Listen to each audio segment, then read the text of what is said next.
నిద్రలో పిక్కలు పట్టేయడం కానీ, నరం ఎక్కినట్టుగా అయిపోవడం కానీ, ఏళ్ళు వంకర్లు పోయి నొప్పిగా ఉండి లేచి కూర్చోవడం అన్నది చాలామంది ఎక్స్పీరియన్స్ చేస్తుంటారు. దీన్నే మనం క్రాంప్స్ అని పిలుస్తాం.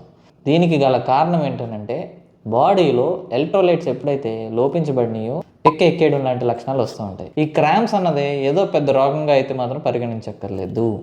మీలో ఎవరికైనా విపరీతమైన ఆల్కహాల్ తాగే అలవాటు ఉన్నా, డయాబెటీస్ ఉన్నా, లేకుంటే రోజంతా విపరీతంగా తిరిగి మంచినీళ్ళు సరిగ్గా తీసుకోకపోతున్నా ఇలాంటి లక్షణాలు కనబడుతూ ఉంటాయి. అన్ని జాగ్రత్తలు తీసుకుంటున్నా కూడా వయసు రీత్యా కొంచెం పెద్దవాళ్ళలో కానీ, ముసలి వాళ్ళలో కానీ ఈ కంప్లైంట్ కనబడడానికి ఆస్కారాలు చాలా ఎక్కువ ఉంటుంటాయి. సో మీలో ఎవరికైనా కూడా నైట్ అవ్వగానే నిద్దట్లో ఇలాంటి క్రాంప్స్ సడన్గా వచ్చేస్తున్నాయనంటే ఎలక్ట్రోల్ ప్యాకెట్స్ అని బయట మార్కెట్లో దొరుకుతుంటాయండి. రోజు నైట్ పడుకునే ముందు గ్లాస్ వాటర్లోకి మిక్స్ చేసుకుని తాగగలిగితే మోస్ట్ ఆఫ్ ద టైమ్స్ ఈ క్రాంప్స్ నైట్ టైం రావడం అనేది ఆగిపోతుంటాయి.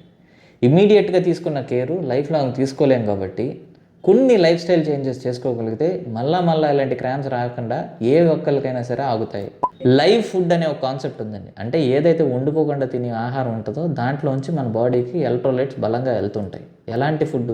తేనె, మజ్జిగ, కొబ్బరి నీళ్ళు, నిమ్మకాయ, నారింజ, బత్తాయి, కమల, అరటిపండు, పుచ్చకాయ ఇలాంటి ఫ్రూట్స్ ఏవైనా సరే బాడీలోకి ఇచ్చేటట్టుగా ఇంక్లూడ్ చేసుకుంటూ రావడం.